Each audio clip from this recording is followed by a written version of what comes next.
Bob Lewis, Grant Ramey, then Mike Wilson.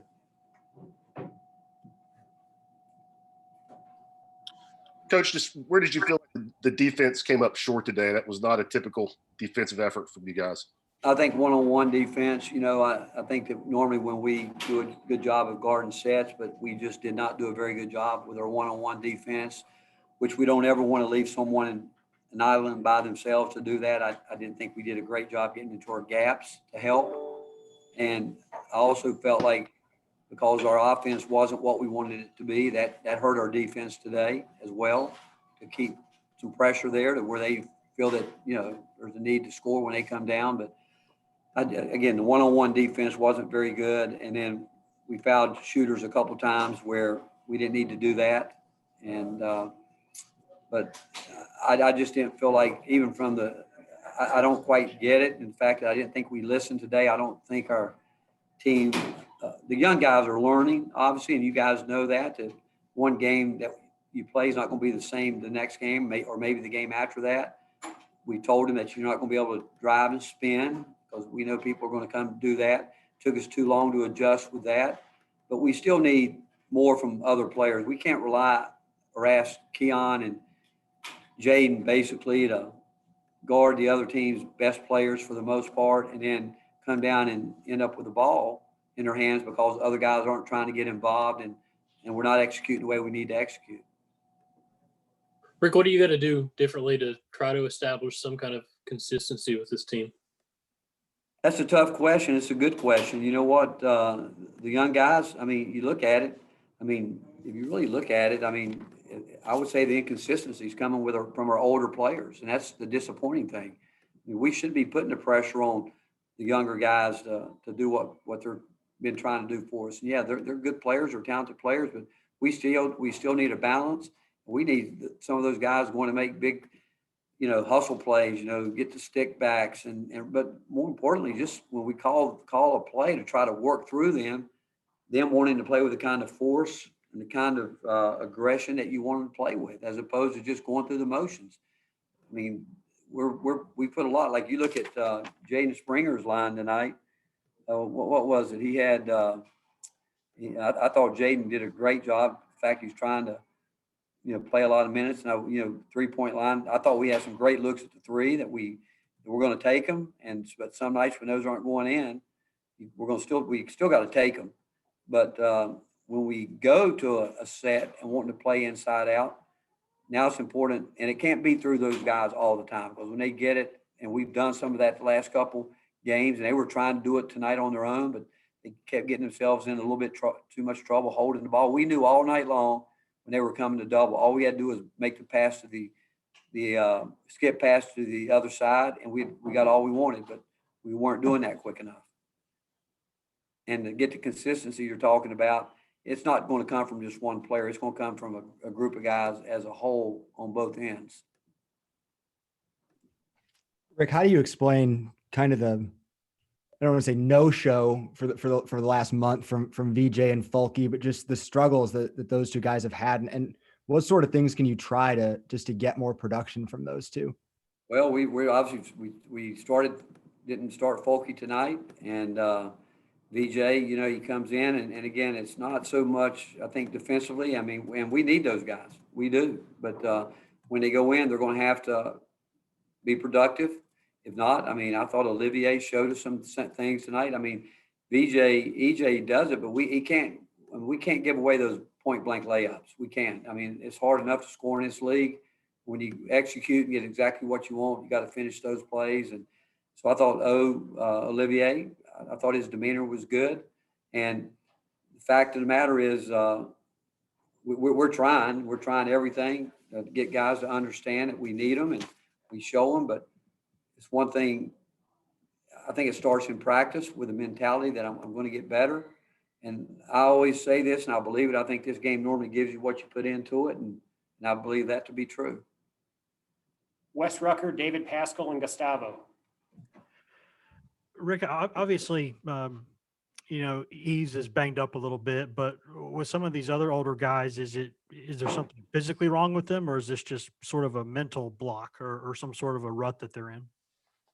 Well, I can't imagine there's something physically wrong with him with as much time as our, with Garrett and Chad and the staff spends on really trying to do everything we can physically to help them with their bodies. I mean, every day, all day long, how hard those guys work to do everything that I think you can possibly do to help guys recover. So I would have to think that it's probably mental. And I do think this game is 4 times more mental than it is physical. I think it also gets back with DNA. I think you've got to understand that you have to compete every single night at a very, very high level. And if you're not going to do that, I think you're going to struggle. I think you're going to be up and down. I think it's an every night thing. I think that you come out of a timeout and you start anticipating the guy's going to do this without being on edge, knowing that he can also he's setting you up for a back cut. If you're not on edge and if you don't understand that every possession matters, you're not going to get consistency. And it doesn't matter if you're playing offense or defense. Rick, Cameron Thomas has been leading the league in scoring all year. What makes him so special? And then obviously he had that stretch at the under 8 where they drew that inbounds and he got the 3-point play. And then I think he had a layup in transition and a jumper, and a 10-point game went to 17. Just how big was he today and in that stretch? Well, you got to give him credit. I mean, he got his numbers, and he's a tough guy to guard. He's a very aggressive, shot seeker. He's gonna seek his shots out. And I go back. I wish we had guys on our team that would do that. And some players you almost beg them to do that. Other guys you beg them maybe not to do it quite as much. So you got to give him credit for his that's in his DNA. He's an offensive, aggressive player that has a variety of things he does. He's got his little step back. He's a terrific free throw shooter if he gets fouled. And so I think you got to give him credit. And they put him in positions to where they think he can be most effective. And but he's looking to be aggressive offensively, and which I think you look at our freshmen. I don't think our freshmen are much different. Maybe not to that high level in terms of wanting to just score, but he wants to go get buckets, and I think that's paramount in his mind, and that's what he's going to do. Rick, what kind of issues do you saw from this game that were kind of like similar to your last loss on the road versus Ole Miss? I think inconsistency, just knowing who you can count on. I mean, you just from game to game. Again, I thought we were, again, when I say aggressive, I don't think there's any question our guards are trying to be aggressive. We're not getting any aggression from our post players in terms of the thrust we need from those guys. And that could be rebounding the ball at a high level. If you're not going to score, that's okay. Go do something else to impact the game. You can impact this game in a lot of different ways, whether it's, some guys can score impacted, other guys impacted other ways. And I just don't think that we're as consistent as we need to be. And I would say that comes from our older players, the guys that have been around and played enough minutes, because the young guys are still learning and they're going through it. But they do bring the thrust that we're talking about, and we just need it from other guys as well. Finish up with Nicholas Hill, Wes Rucker, Mike Wilson, and Vince. Coach, this week without Yves Pons being at 100%, you guys gave up 81 against Georgia and 78 against LSU. What are some things you guys need to do on the defensive end to return to some of the earlier production levels while Yves was healthy? Well, now some of that goes back to the scoring goes back to a high possession game, and we're trying to play in a much higher possession game so there's more opportunities for the other team to score. But when you go back to the numbers, I haven't really looked at all of them right here, but they shot right around 50%. Is that right? Where is it? They shot 51%, 33. I mean, you look at their scoring line. That's what was it? Yeah, you look at it, almost 52%. I look at that more than I look at the number of points. And you shoot 52%, you're going to win a lot of basketball games at this level. And when the other team's shooting 35 and 29, and you're going to win a lot. But there's a lot of possessions. That's one thing for the high scoring. But so it's the other things that we'll look at, not just the number of points. We like to keep people under 70, but 50%. It's not going to win games for you. And what we need to do, again, I said it earlier, we normally do a pretty good job of guarding sets.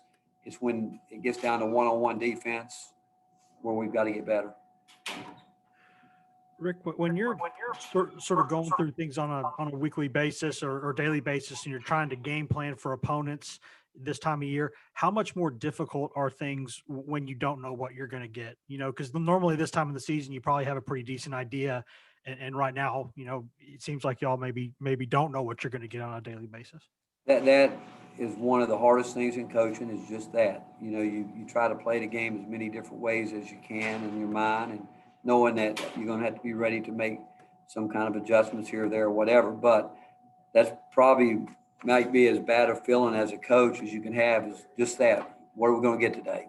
And when you don't know, that's the hard part. It really is. And what we want as much as anything, I mean, you look at, like I said, the way you can impact games. You go back to Eve had 4 rebounds, Josiah had 6, Jaden Springer had 6, Santiago had 3, Keon 3, Folky had 5. I would love to see Eve Pons and John Fulkerson have 8, 9 rebounds, as opposed. And again, the guards come down and get them, which is great too. But like to see that they, Eve is 1 for 5 and Folky is 2 for 5. And I can tell you this, within our offense, if they want the ball in scoring areas, there's ways they can do it, but they've got to want to do it. And also, I will say there was a couple of times tonight I thought we should have put the ball in there and we didn't. So it goes back, it's a combination of everybody totally understanding, but it's when you stand, like early in the game, we were just standing around. I don't know what we were doing. You know, it's almost like we got lulled into wanting to play the way they were, the way they play their offense. We want movement. We want to open up those gaps. And they were perfectly fine letting us shoot all the threes that we wanted to shoot, which is fine with me. We get wide open looks, especially if it goes inside out, we're going to take them. And if it ends up being 40, as long as they're good shots, we don't have a problem with them. But that's one of the worst feelings as a coach, especially this time of year, is just that. I mean, guys can have some tough games. It's not guys having some tough games, and we're still searching for that consistency from some key guys.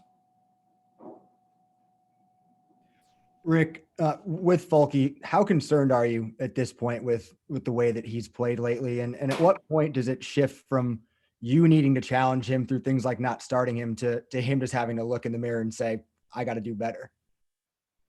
Well, I think it's at that point with him. I don't think there's any question. I mean, when you're a 5th-year player, I don't think there's any questions. You got to look at it and say right now.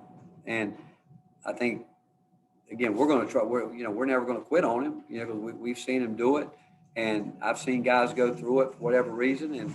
But I've also seen guys just like that flip it around and turn the switch on and get things going back.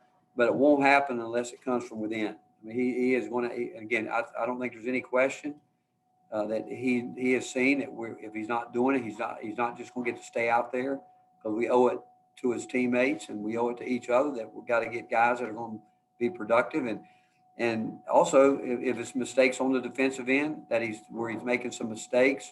And I think that has to do with where he is mentally overall, where, he's wondering, and anytime you start doubting yourself, you get back on your heels, you're not going to be a factor. You're not going to be able to be aggressive, because when doubt creeps in, it kind of freezes you. And I think that some of that has happened with him.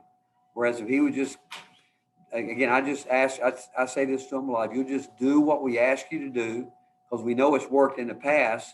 We've made adjustments with it because the other teams are going to adjust. But if you'll just try to do what we ask you to do, we believe that it can flip for him. Rick, how much does it help through your experience to have a real dog on the court, someone that can really hold guys accountable within the game? You talked about impacting the game in other ways. How much can that help? And are you guys missing that, in your opinion, right now? This is huge. You've got to have it. If you want to use the word dog, you need some dogs, that are just going to bite you. You need some junkyard dogs, regardless of how the game's going. They're going to bite. They're not going to bark. They're going to bite. And there's a lot of people that bark but with no bite. But you need those dogs if you got them. And where it's just like you said, it can't always be coaches, you know, it's got to be, it's a player's game. It always has been, it always will be, but we need more of that. We talk about it. I can tell you this, we need more of it, and we don't really care who does it. We just need more of it. Thank you, Coach. Thank you, guys.